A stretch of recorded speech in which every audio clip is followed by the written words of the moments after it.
So this is non-relational database service, right? So we have been talking about NoSQL, right?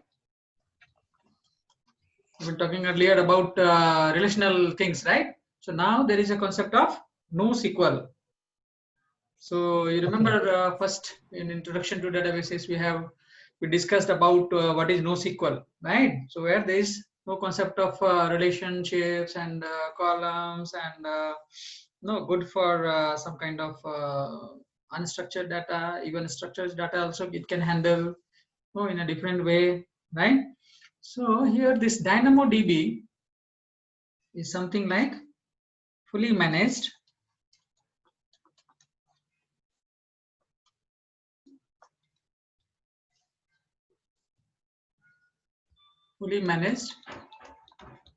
NoSQL data store. Okay, so what do you mean by fully managed?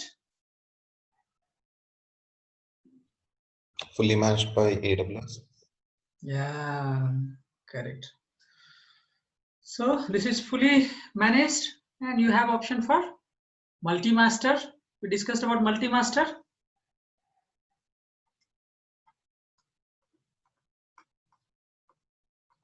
Not only one master, multiple masters, multiple master instances running, right?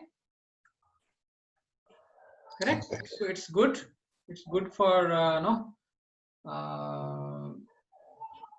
web services, in fact, and it's like the performance wise it is good because of it's backed by SSD volume. Okay, so what you can say is exclusively backed by SSD volume. So what is the benefit Apeksha we get because it is backed by SSD, exclusively by SSD? Like memory will be more and fetching of the data will be faster. No, nothing to do with memory.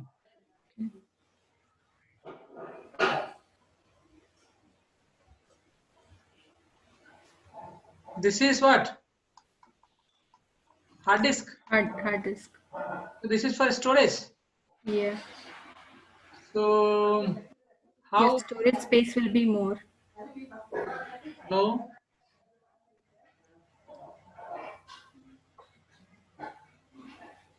Space is like you decide whatever you wish. That's not an issue. What is good here?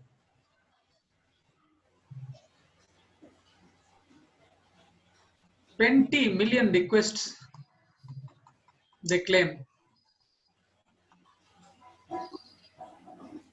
20 million requests they are claiming that they can take care in a second.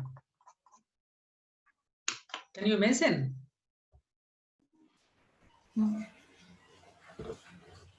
In 1 second, 20 million requests can be handled.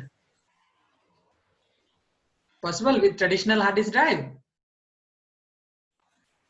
No. So here IO will be more. That input output. We discussed about IOPS. Right? You remember IOPS we discussed? IO per second. You remember for IO1 we discussed, we were using usually GP2. You remember that general purpose. But we discussed about IO1 that provisioned IOPS. Provisioned IOPS. Right? Yeah. How powerful it was. Correct? So they are making some kind of claim that 20 million requests they can handle, right? Now you can understand what they have kept inside because it's fully managed, right? So we don't have to do anything. So I'm not much familiar with the what they are doing, how they are managing it, right? So there are very big organizations, right, who are depending on it. Because of this, they are using DynamoDB. You might have heard about Toyota. Mm-hmm. They're using it. Samsung, they're using it, right? So there is one financial organization in US called Capital One. You might have heard. Yeah. They are also using it. So for mission critical workload,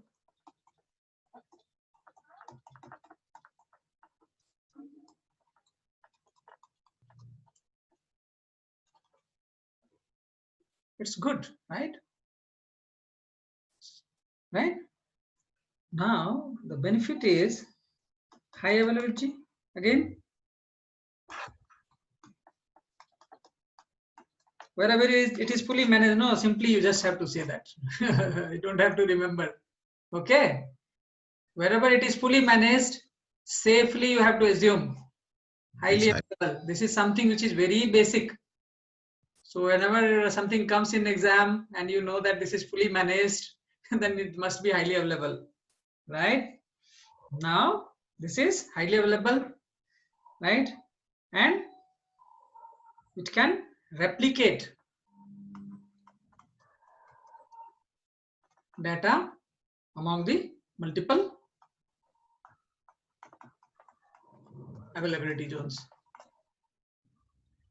Okay. Here the benefit is you don't have to provision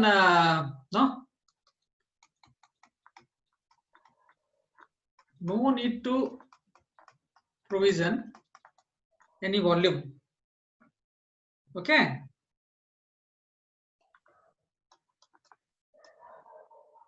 Don't have to provision any storage.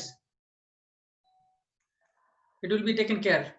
Now, yes, another option is there for provisioning throughput. That you can decide. Right? Throughput you can decide. I'll just clear it. So,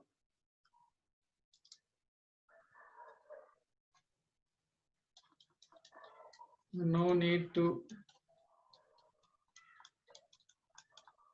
provision any volume or any storage, you can say. Right? Provision. Throughput. You remember what is throughput? Who can tell? It's the amount of output. Mm-hmm. So what you told, what should be the, can I say read per second? Okay, yeah. And what else? Write per second. Correct? Okay. Correct. So that is how much you can read per second, how much you can write per second, right? So that will be throughput, right? So this you can define based on what? Whatever workload. It won't be same everywhere, right? So you can just tune the throughput, whatever you wish. You can just tune it, right, based on your requirement. So here there won't be any concept of what do you call foreign key or some kind of schema, some structure. So no structures will be forced here because this is NoSQL, right? So there is NoSQL. So there is no concept of say like joins between no tables. There is no concept of any foreign key. One table is having foreign key, another table is having something else, no foreign key. There is like you can say like no relationship only, right? So no relationships here. The only thing is there is a concept of primary key here as well that you might have heard earlier, primary key. So this works as an index. That's it. For indexing, this is used, right? So that gives the speed and the benefit, right? So here data table will be there, of course, right? Table will be there, primary key will be there. So for the purpose of indexing, so how will it be? I'll just tell you 1 minute. Let me just clear this. Say like you have a table here. So I just say like simply have like say like some name. To say like some ABC something, right? Here also say like some name equal to say like XYZ, right? So say like some what do you call height, equal to say like 6 feet or something, right? Mention something like this. Put here some other height. Say like 5.8 feet. Right. And here you have say like here like weight equal to say like 60 kg or something, and then here put some weight equal to say like some 55 kg. Okay, so something like that. So you have it here, and now this one, this particular thing,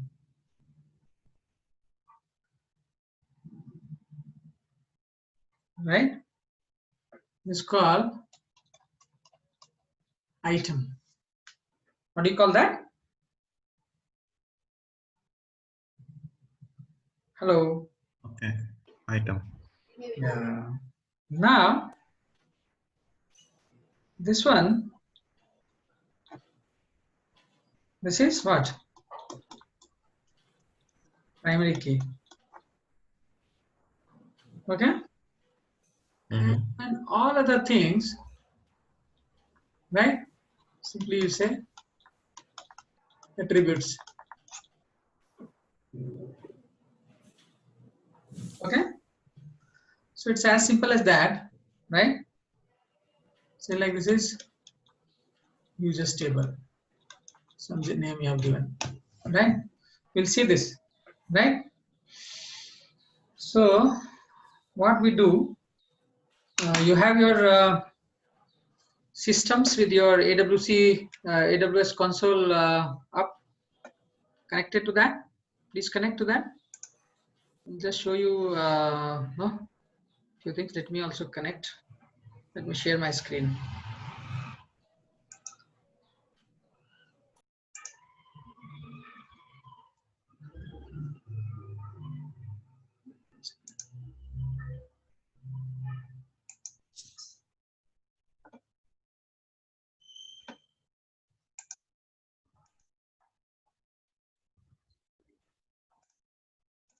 Please let me know my screen is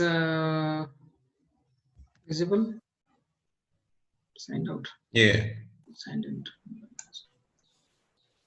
Okay.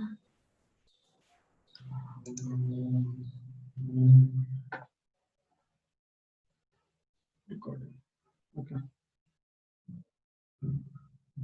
Fine, then let's go to AWS console.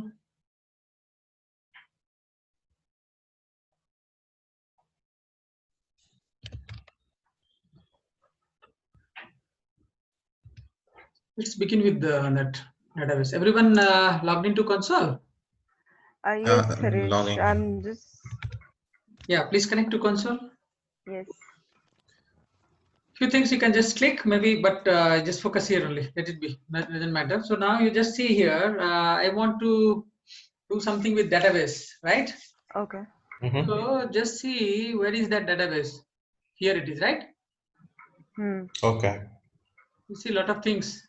RDS is there, Yeah. DynamoDB, there, ElastiCache, there, Neptune, Redshift, some document DB, lot of options you can see here, right?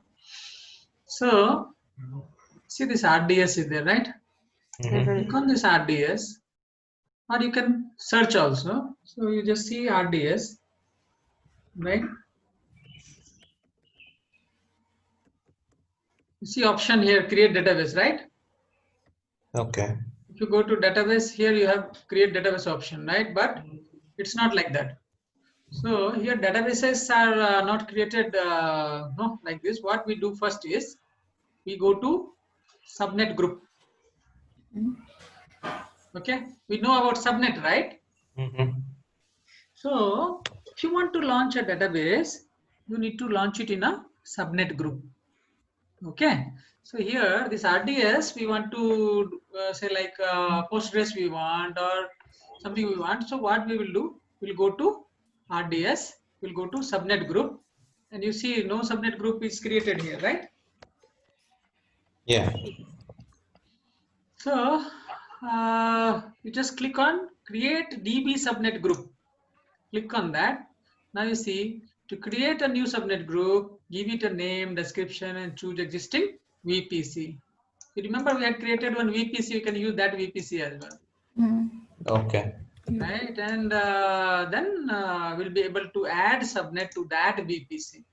So what you have to do is you have to create a subnet group, attach some subnets wherever you want your database to be, and then internally it will be managed by AWS, right? Whatever is the best. So you just create a subnet group, you just tell to AWS, right? This is the group that I have created, now you manage it.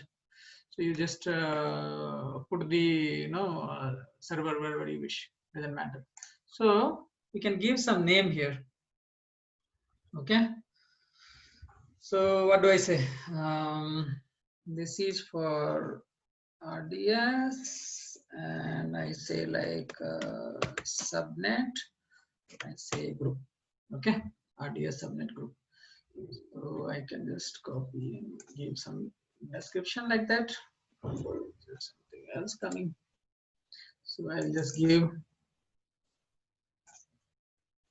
okay, RDS subnet group. Okay, RDS subnet group. I just gave the some description, whatever I wish. Now you see my VPC here, whatever VPC we created yesterday, right? Mhm. So this non-default VPC one, let's choose this only. So ideally, what you can do, practically, you can create a VPC and you can keep it dedicated for your database. Okay. Right? If you really want very separate and secure, so you can do that. You can have one separate VPC only. Possible. That should be, see, we have to learn how to use, how to isolate things, right, from, say like application and database. You want to just segregate it, right? So you can keep it in different subnet maybe, or you can keep it in a different VPC also for isolation purpose. Possible. So now let's keep it here. Not an issue. Whatever default VPC I'm having, because again you have to create subnets and you have to make routing table and create route and everything you have to do. So let's go for this VPC and you have option for availability zones, right? You see? Okay. So say like I'll choose two of them, 2A and 2B. Okay. So now I have a subnet group, right, where I'm choosing two availability zones, 2A and 2B, right? And so availability zone, select the availability zone that include the subnets you want to add. So in those both of the availability zones, right, what I have 2A, 2B, right? You see? Which one you want now? Okay. I had something by default, this one. I had created this one, right? Mm-hmm. So I'll choose this one and I'll choose this one. Making sense? Yes. Yeah. Okay. So now what I have, my subnet group will have 2A, 2B availability zone with this particular subnet and that particular subnet. Okay. Now subnet selected to US is 2A, this one, and US is 2B, this one, right? So I have it and I just say create, right? It's done. You can see the information. You have the subnet, right? This is created, whatever is there in that subnet. Now, from here, where to go? Just think and tell. Databases. Database. Go to databases. You have any database here?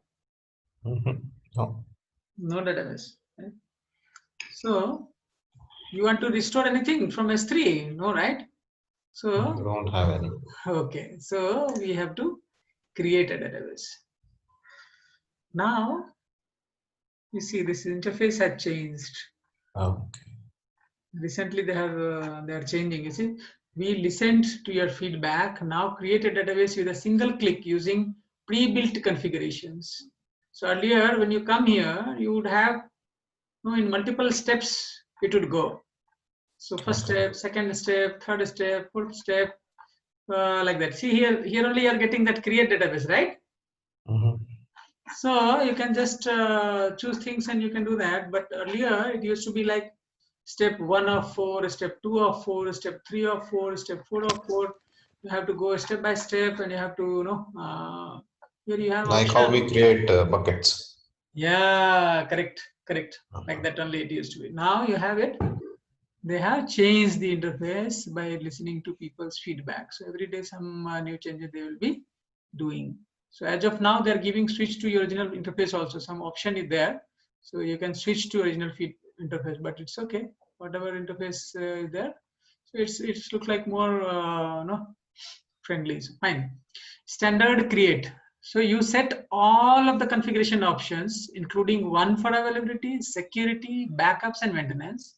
Or you have use recommended best practice configurations. Some configuration options can be changed after the database is created. So easy create and this. So say like when you're installing something, it will say like default installation or advanced installation. Have you seen like that? Mm-hmm. Yeah. So when you choose Manual advanced installation. installations, you have to choose in C drive you want to install or D drive you want to install, you can change, correct? Yeah. Yeah. Here it's similar to that. So you can go for standard create where you have options to choose, right? So you have, say like you want Aurora, right? Or you want MySQL. Ranjita, you are able to relate here now. Yeah, yes, Harish. Yeah. So just see what we have done, just created a subnet group, right? Selected some subnet and we are creating a database here, right? Yeah. So we simply chose this and say like, for example, right? Let it be Postgres. So what I did, I chose some Postgres. I'll go for some version, whatever version is you are looking for, say like in your environment, whatever version is running. So maybe you want to choose that only, right? So depends. So what version you want? It depends. You want to see the information or related to version like this, you can just click and you can just look at it. If you want to create Postgres 12 in the preview environment, click here. So you have that option also. So you can explore all these things, right? Whenever you get a chance, just try to explore, click here, there, wherever you wish, right? Read the information, read the documentation. We'll have one, like 2 different types of guide, right? Whenever you deal with documentation, you have 2 different type of guides. One will be like user manual type. So meant for some end user or something who are not much knowledgeable. One will be like developer's guide. You'll have in-depth information, right? Lot of information there. So you can try with that developer's guide. Okay. So there you have a number of options. You can check that, right? So whenever you want to explore on your own, so that time you just go through some documentation. So how do you find the documentation? Simply whatever documentation you can just search from here, or simply say AWS, right? And what we are looking for? RDS, right? That's it. Now you'll get something like same pattern. So that documentation would come like RDS, aws.amazon.com/RDS. So you have Amazon Relational Database Service. So now you go through this. So here you will have overview, features, right? All the features. You have DB engines, what all options are available. Pricing will be there, resource, FAQ, customers, partners, everything will be there. So this type of information, right? You just try to go through. And then if you explore further on a particular thing, if you want to know about, say, like virtual private cloud, VPC, or reserved instance pricing, or some kind of read replica. We are discussing about read replica, you see. So everything is there. If you want to know more about it, you just click it. That's it. RDS management console, command line interface, multi-agent. We have done this one, right? Multi-agent deployment, right? Yes. So this we have seen the architecture for that multi-agent.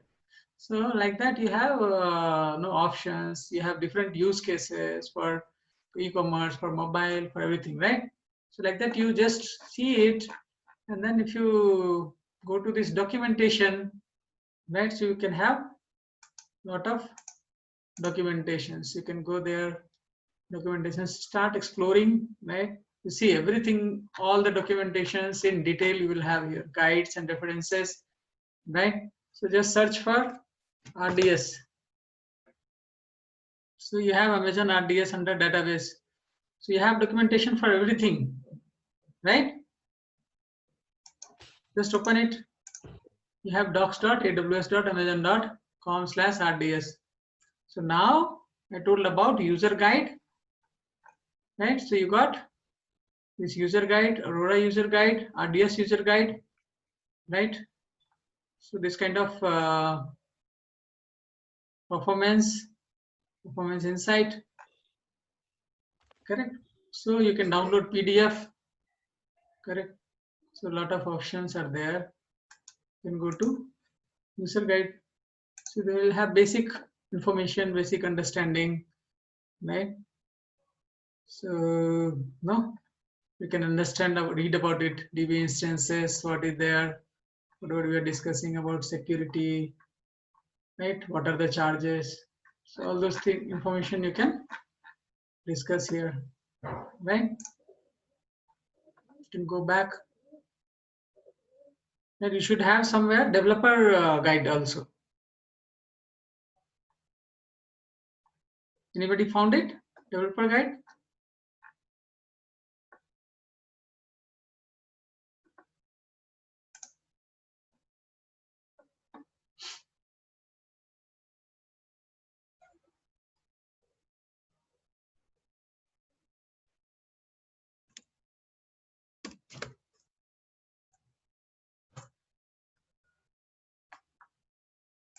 You should have some developer guide also that will have more information.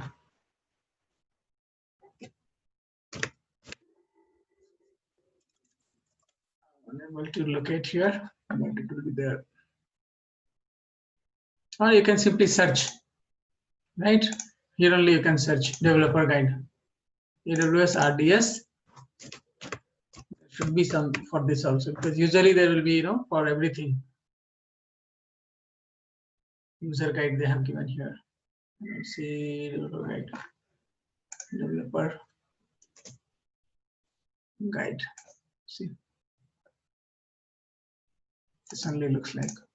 That's it. No, nothing more than that. User guide is there. So for this, there is no developer guide, I think. Yes. Should be fine. So you can just go through all these documentations, same documentation, whatever we were finding. Documentation on Kindle, you have all this, right? So whenever you get a chance, you just go through these guides and just try to enhance your knowledge, right? So here we just choose standard create, we choose say like Postgres, you choose some information, you have option for templates, for production, for dev, for free tier, right? So say like production here, if you are seeing, you all are there with me, right? Yeah. Yes, Harish. Okay, so if you see for production, use defaults for high availability and fast, consistent performance. Now you want it for dev or test environment. This instance is intended for development use outside of a production environment. This is something more suitable for us, right? Free tier, use RDS free tier to develop new applications, test existing ones, right? Gain hands-on experience with RDS, right? So if you want to experiment, you can just try with this, and then you have DB instance identifier. You can just have this option. By default, this option is coming. So earlier, no, if you go with traditional thing, you have to choose it. So here DB instance identifier is case insensitive, but stored as all lowercase or something. So it is something is coming. Maybe if you want, you can make it 2. Doesn't matter. Correct? Some suggestion has come, right? So you can change it. Whatever you wish, you can give the name, right? So it's kind of name.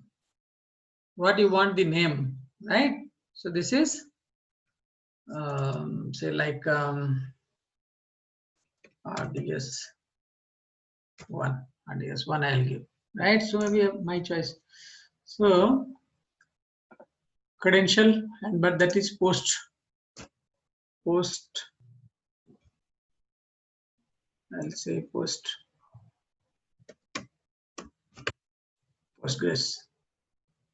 I'll say Postgres 1.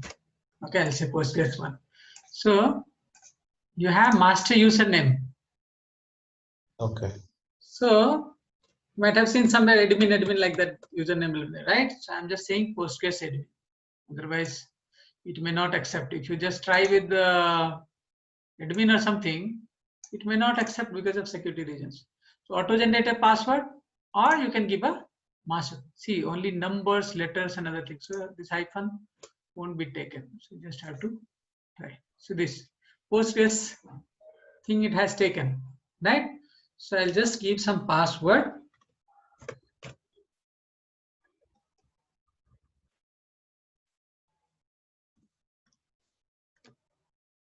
Okay, I'll confirm the password.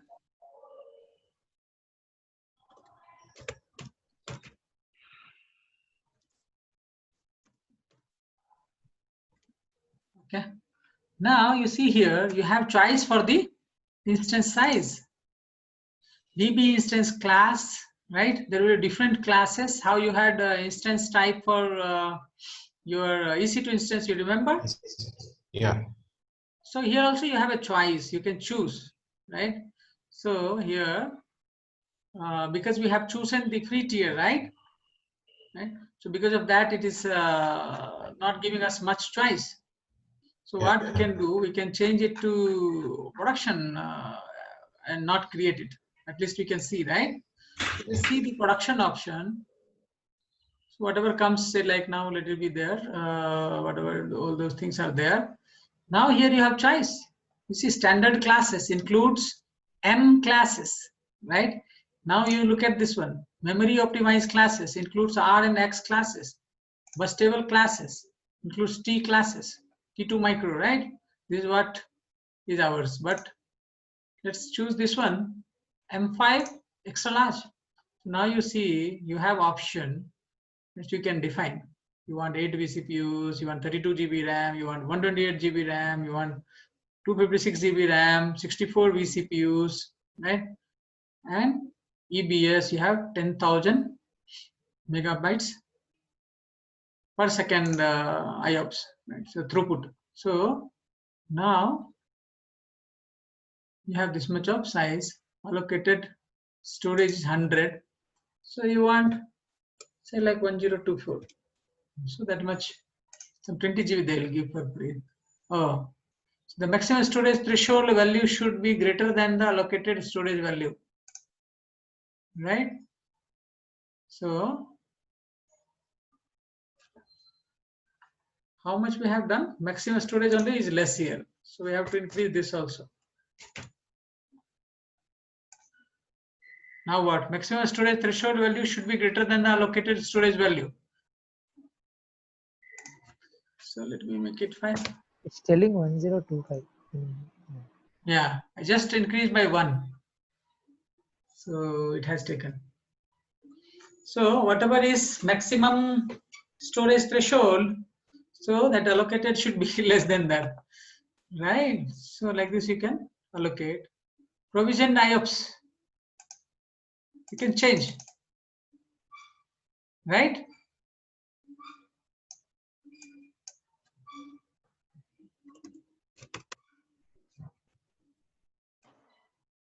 See how much it supports, only this much. It is not taking 64,000. 40,000 IOPS. Only up to 40,000 only it will support. So there is a limitation here. So fine, whatever the maximum I have chosen for, anyway I am not going to.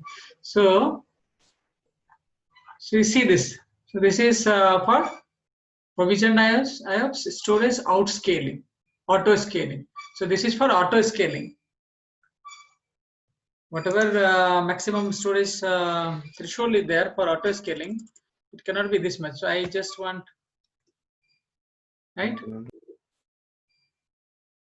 2 terabyte. Correct? It's 2 TB byte, 2048. Making sense? Yeah. So, Urvashi, you understood this part, storage part, what we have chosen here, and what is this number? Yes, Harish, I understood. Okay, so what is this one? So- Maximum storage threshold. So it should be greater than the which we have allocating. So it's like Why it should be greater? because it's a maximum limit, right? So Yeah, within correct. that limit, we should actually allocate the storage, right? So what is the benefit of keeping 2 terabyte here? So this is 1 terabyte. Now you kept it 2 terabyte. Mm-hmm. So I mean, it's like I mean, it's always good to take maximum. So I have no idea, Harish. Just focus here. Okay. Auto scaling. Okay. So it will be easy to scale up, scale down, something like Automatically it will happen. No. that. Okay. See, when there is a need, so Yeah. automatically this storage can increase up to 2 Okay. terabyte. Okay. That So is the it's just meaning. multiplying that sort, right? Not multiplying. I can have like, I can allow up to this, whatever possible limit. So maximum limit is 65536. 6.5. Yep. 65536 I can take, and I give that limit. Now I have allocated this much storage for me, but this is auto scaling. I can disable it. I don't want auto scaling, or I can enable it. Then Yeah. when my database is scaling up, that time, right, this can go up to this much of storage. Okay. So it can go up to 65 terabyte. 65 terabyte. Yeah. So it can increase automatically 65 times. It will scale up based on the demand of the application. So that is what it means. So based on the demand of the application, it will scale up and go up to 65536. That much of terabyte it can go and become so huge, right? Okay. Now it will tell you the final thing. Then by mistake I went to the last one, so I saw the price. You will come to know a little bit. Just choose whatever you wish, then you look at the price. Availability. So and we'll have to be careful about when we are choosing this, right? Otherwise, it will auto scale to this much of terabyte, right? Okay. And then if it really scales to that, you have to pay for it, right? But there is demand, then only it will scale up to that. And once it scales, then only you have to pay for it. Okay. right? So now you have about availability and durability. So you have multi-AC deployment. You have seen the architecture, right? Multiple availability zone deployment. Yes. Exactly the same thing. So here you can say like, do not create a standby instance. Here you can say yes, create a standby instance recommended for production uses. So what architecture we discussed, that was for production usage, Production right? uses. Where you should have no primary instance, right? The master one and the standby instance, right? So if you choose this option, it creates a standby in a different availability zone to provide data redundancy, eliminate IO freezes, minimize latency spikes during system backup, right? So Okay. you should have at least two database instances, right, running live, so that whatever, if any case of any issue, no, it will be failover can happen easily, right? In case of any issue, there can be failover, and there will be no problems like IO freeze or any kind of latency or something. So it will be good. So you can choose this one for no. This is costly. Multi-agent deployment will be costly. If you just say like do not create standby, then it will create only one. Now if you choose this option, it will create two. One will be running in a 2A, another will be running in 2B. I have chosen two subnets. Remember, Vikas? Yeah, yeah. So we have chosen 2A and 2B, right? So in 2A, it will create say like primary and 2B secondary or 2B primary or here somewhere. And then it will change whenever failover happens, some problem happens, something will happen, it will take care of that, right? So we just have created the subnet group, right? Where it is creating, how it is working. So that is, no, we don't have to worry about. Now for connectivity, right? You see here, you have option create new VPC, or you have the existing another two VPC. So VPC that defines the virtual networking environment for the DB instance. So say like non-default VPC. After a database is created, you can't change the VPC selection. So this is something very important. You have to define, you have to decide where you want to do this. Where you can, which VPC you want, you can't change it. You have to take a backup, delete it, and then create it. That's it, no other option. Now, additional connectivity configuration options are there, where you have DB subnet group that defines which subnet and which IP range the DB instance can use in the VPC you have selected, right? So this is the only one we are having, right? Yeah. Only one we created, and we kept 2A and 2B inside that, right? So that's the reason I went and created that subnet group. Otherwise, what we would have given here? Correct, no? Mm-hmm. Yeah. So DB subnet group that defines which subnets and IP ranges the DB instance can use in the VPC you have selected. So now from here, it can choose the subnet, it can choose the IP range, right? And it can utilize the same. Now publicly accessible. You want to make it publicly accessible? No. Usually no. Yeah, So usually. database you should not keep on public thing, right? So I would not prefer to make it public. Now say like VPC security group. So I don't have anything existing, may not be relevant or something. I will create new one only. So what name you want to give? So this is security group for this will be say like RDS SG1, RDS SG1. Now there is a port, TCP port, right, for application connection. So Ranjita, you must be using some port to connect your database, right? Yes, Harish. Port numbers will be there. So here it's like 5432, right? But you can get another port number also. Yes. Right, so you can change this port, you can make it something else. right? You have a choice, like I want to change it 33, 34, 35, 36. I want to make it y 444 only. Just change it. So fine, whatever. Password authentication, database authentication options. So password and IAM database authentication. So you want using database password or you want using IAM database authentication, right? So I think Ranjita would prefer this. Harish, if this is like password and IAM database authentication, so if we are clicking here, Yeah, so it means whichever we have created a IAM, whatever the correct. password was there, Yes, it will yes, take, right? correct, exactly. Okay, okay. Yeah, so if you choose this one, so whatever user we have created through IAM, right? Through that IAM user only you can do the authentication, right? Okay. However, the problem here would be, say, like Mm-hmm. whatever database administrator may be there, Okay. right? So database administrator, and you might be having database already, correct?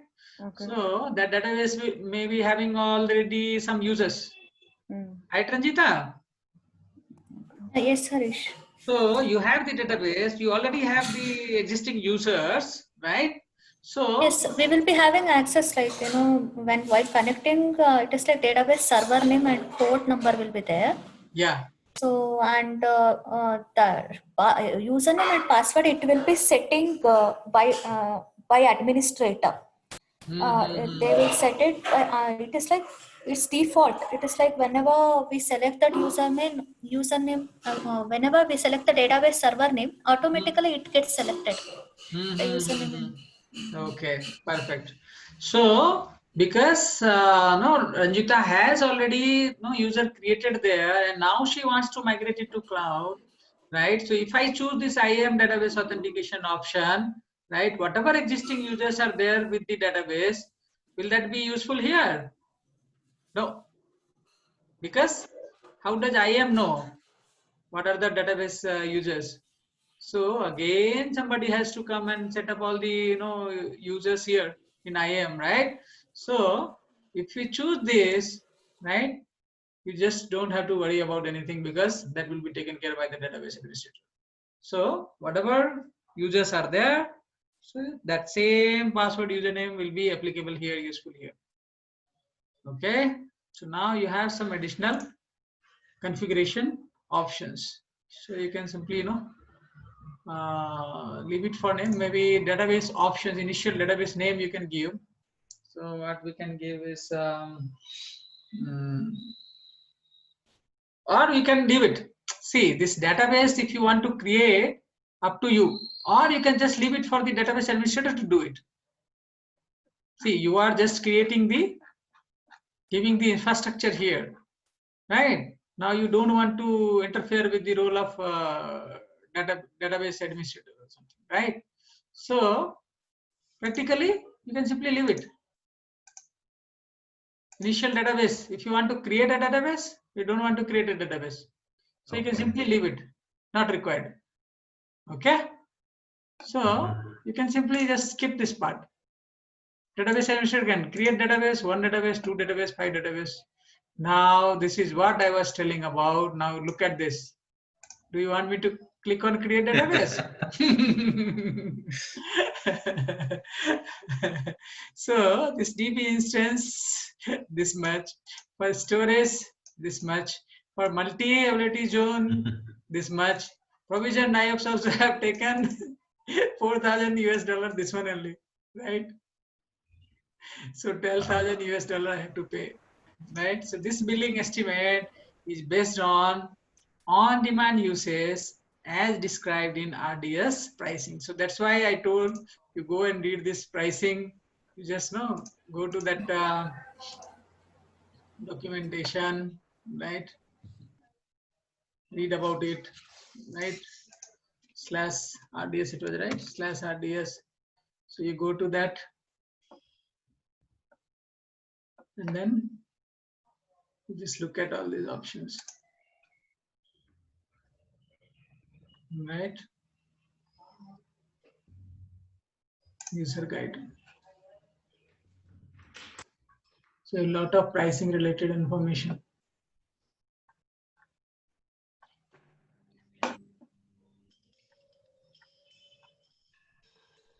Troubleshooting, Postgres on Amazon, MySQL Server, monitoring a database instance, backing up, restoring, right? So you don't have to go in depth. You don't have to remember how many dollars and how much things are needed.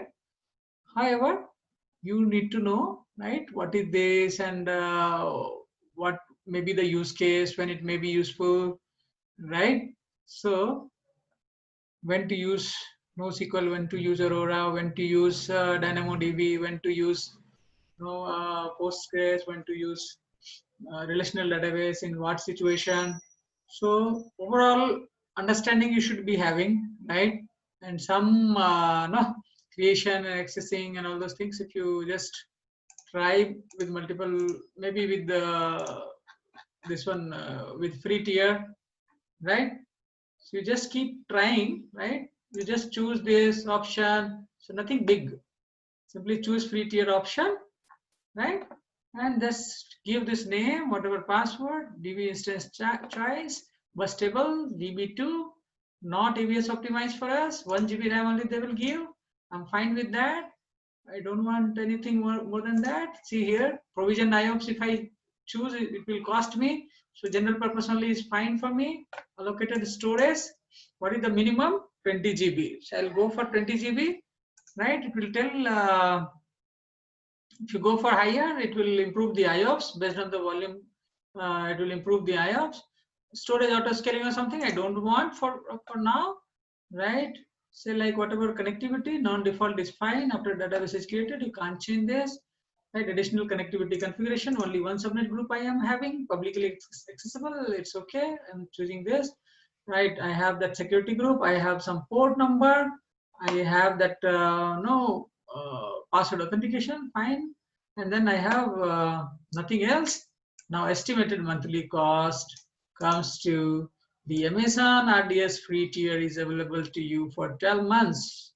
Each calendar month, the free tier will allow you to use the RDS resources listed below for free.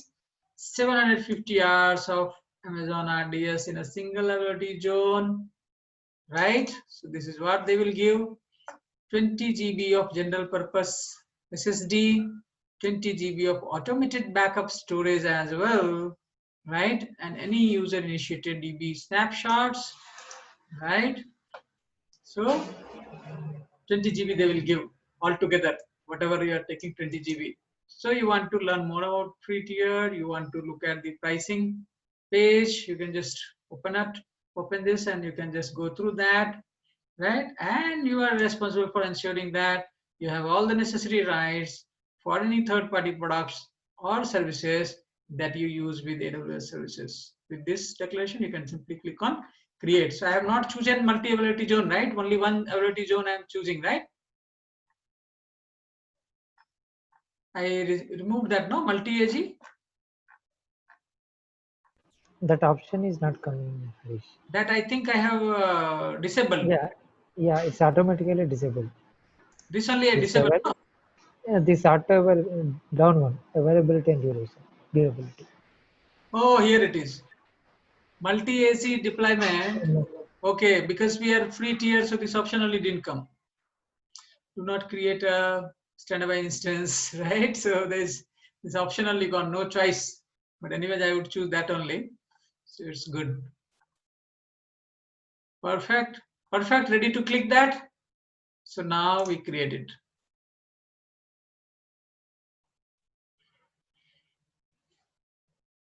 So creating database Postgres 1. So it's coming up. Meanwhile, I'll just click here. I come here. You just see here. Do I have any endpoint? Do I have any port mentioned here? No, Peksha? no, Yeah, not there, right? yes. Ranjita, how will you connect now? Will something come here? International. Ranjita, Yeah, yes, Harish. How will you connect your application to the I database? don't know. It will come, don't worry. It will come. It's creating only, right? Your database might take a few minutes to launch, right? So once the database is completely launched, right, then you will have one endpoint here. No worries. It will come. Okay. It will take some time. It will come. Okay, so you have to do a lot of learning before you appear for exam, right? Yes. So I'll explain about the examination and the question pattern and all those things. But you really need to So, practice. Harish, one question. Like you have explained this database and everything, right? Yeah. So when exam will give, so what kind of questions will come? Like how, like theory, whatever you have explained yesterday and today. Yeah. So I mean, of course, from there, like I am really confused. Like what No. kind of Don't an get confused. Don't get confused. I'll explain. I'll explain about the examination in full detail. No worries. All okay, confusions okay. will be out, and then you will have any questions. I will explain that as well. So no worries. Do you think today only you're going will be able to cover up? Today I will discuss just today only I will cover that question part. No worries. So we'll discuss about the how exams will come, right? How exam, what kind of questions and how it will come. Everything I'll explain. No worries, right? No, what So I wanted to say, like you would have asked some questions and then you would have given us at least a day time. So next time we would have seen the, I mean, we would have practiced and asked you the questions because question and answer session it will be only for an hour, right? question actually I'll tell some questions and you can the only thing is no you have I'll explain about how the questions will be, right? And Okay. but the main thing here is understanding of the concept, what you need to study, what you Yeah. need to Okay. practice, how much you need to study, right? Mm-hmm. And then comes the question for practice, right? Okay.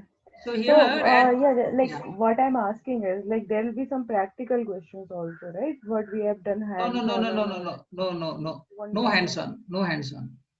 Okay, so whatever the question they'll ask, it will be only theoretical, no practical, nothing like It will that. be exactly scenario based, no practical questions. It will be multiple choice, right? You just Okay, have to okay. choose, right? You How have many to. questions are there? I mean, in one exam, I mean, one paper.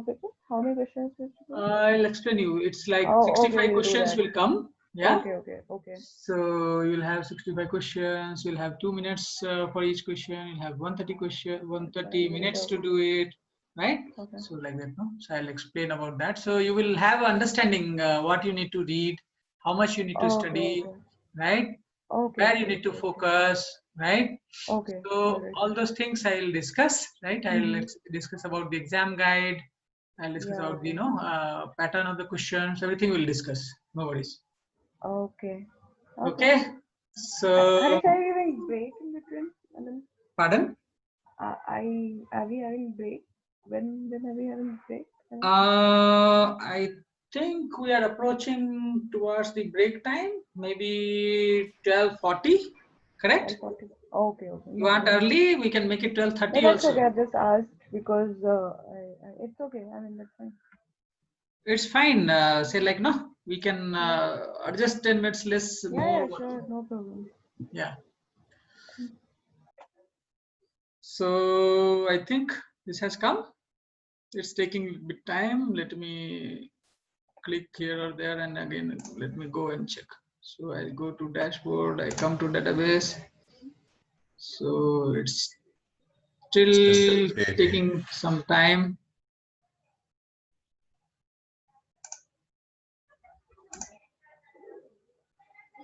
It will take some time, little bit of time, because database, right? It has to.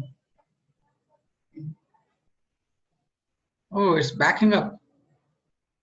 Backing up. See, backup also started. It's created and backing up. That's good. Okay, let me see if I have the endpoint. See, endpoint came. This is what I wanted. So happy, Ranjita? Hello? Yeah, yes, Harish. So you Yeah. got the endpoint, but it's not an IP address. You see some big name has come, right? Hmm. Why so? Who can explain? No IP mentioned here, right? Now you see two subnets mentioned, subnet group, right? You have everything, security group, everything is there.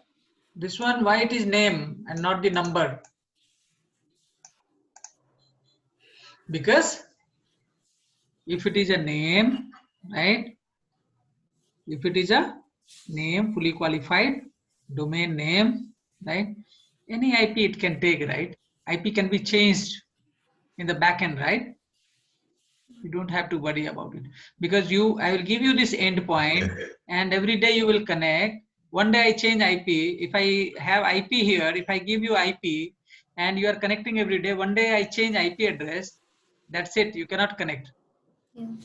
Then you will come, I am not able to connect today, right? So if I give you the name and I keep changing IP every day, doesn't matter to you because whenever I change the IP address, it will be reflected in the, I'll be changing the DNS record, right? So that will be reflected in the DNS record. Same name will be useful to you. So continue to use the same endpoint, right? Again, say like in case of, say like you have some failover option, right? So from one place to another place it is failing over. So that time also the same name will be useful, right? Because IP address would be different for different DB servers. Standby is becoming primary, primary is becoming standby. Now the IP address would be different for the master and different for the standby, right? So that is, you don't have to worry about. You just have to use this endpoint, right? You just have to connect to this endpoint and you have nothing to do with the IP address, right? Making sense?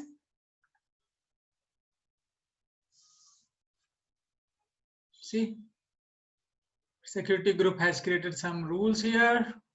Now, if you look at the replication, so this DB instance US2A replication is, it's not shown anywhere because why it's not showing anywhere? Tell me. Does it make sense here for us?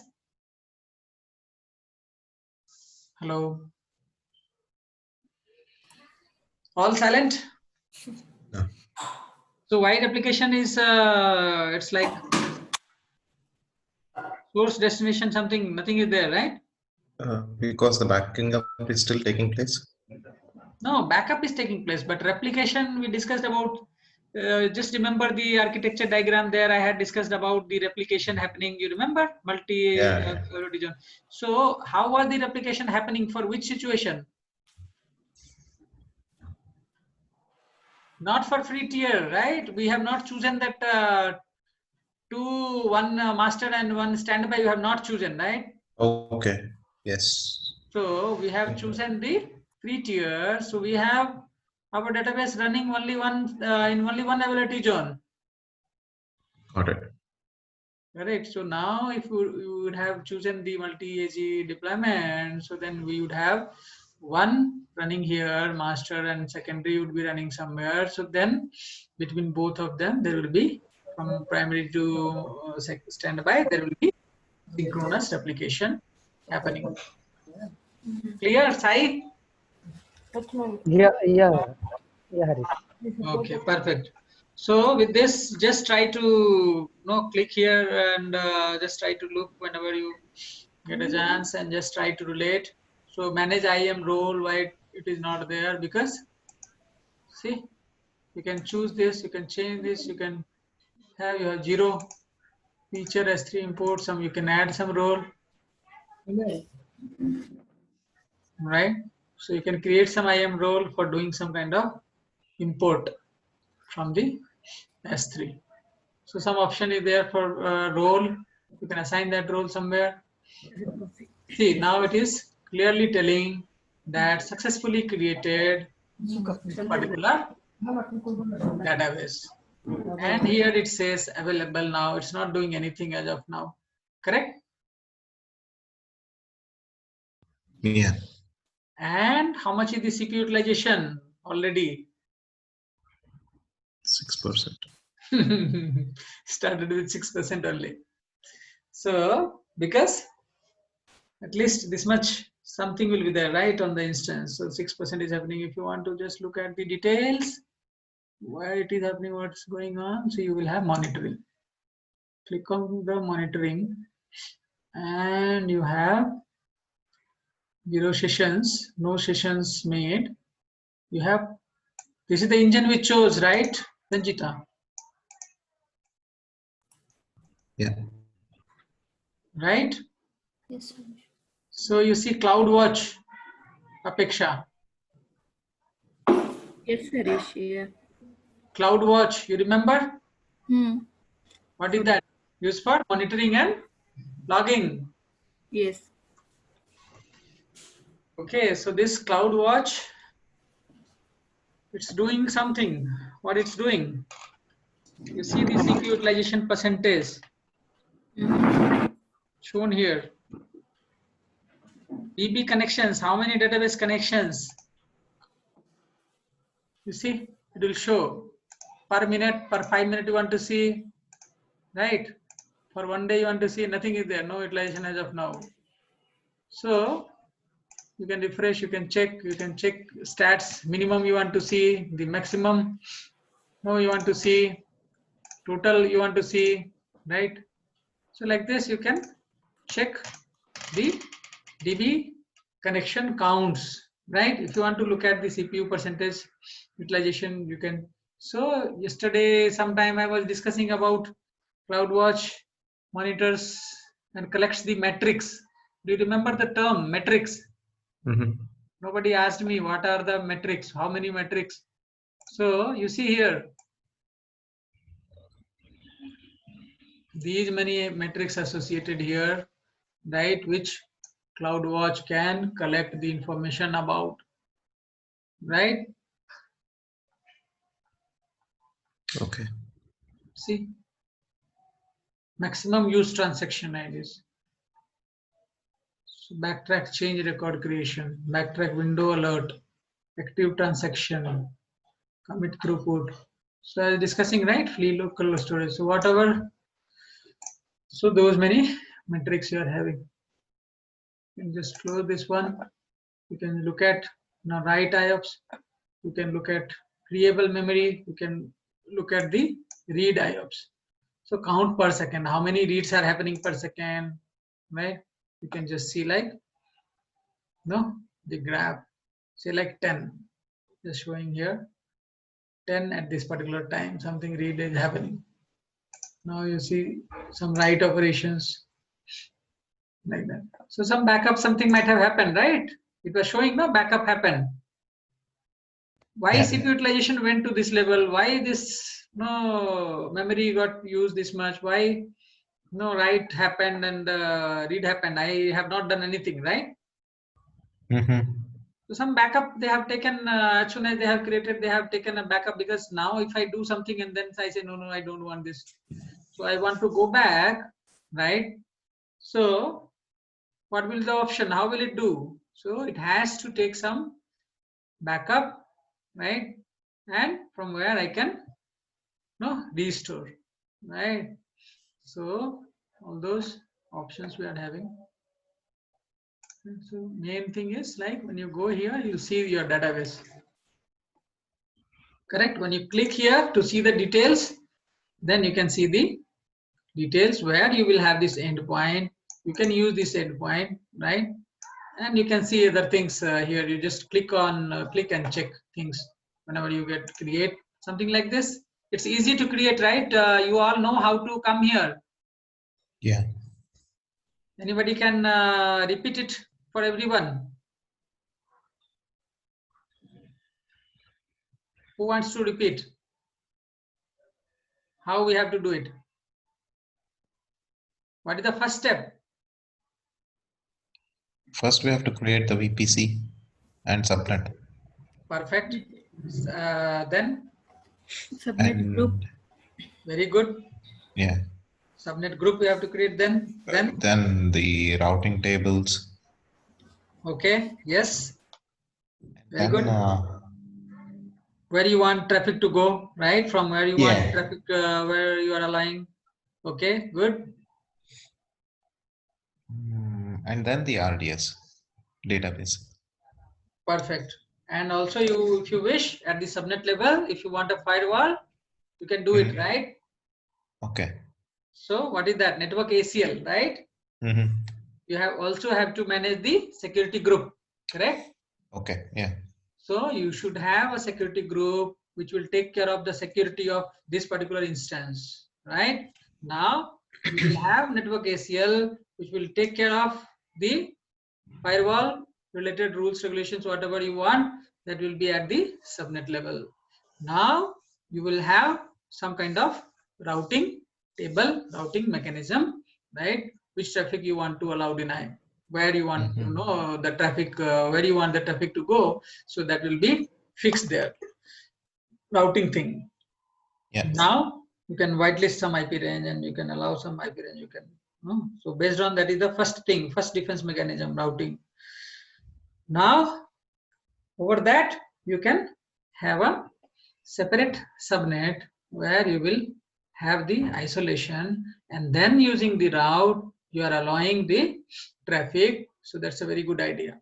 So first thing you are isolating, and then next thing you are allowing whatever is required, that much only, right? So even that is the best practice, right, to isolate things. So some questions may be there, right, related to that.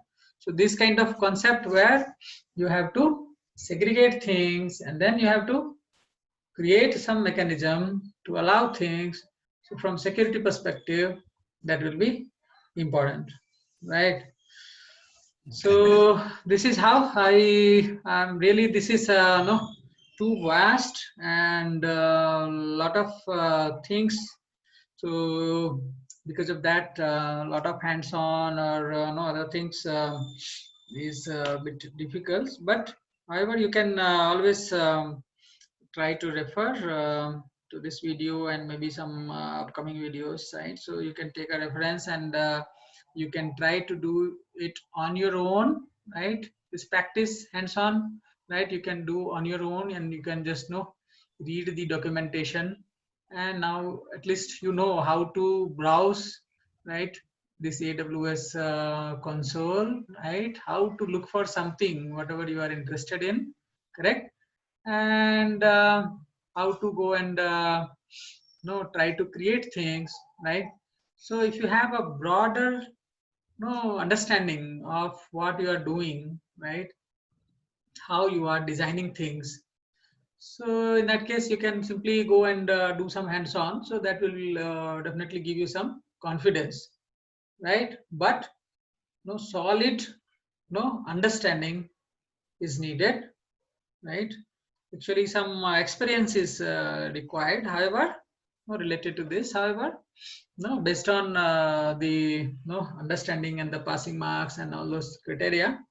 So definitely there is you can study how.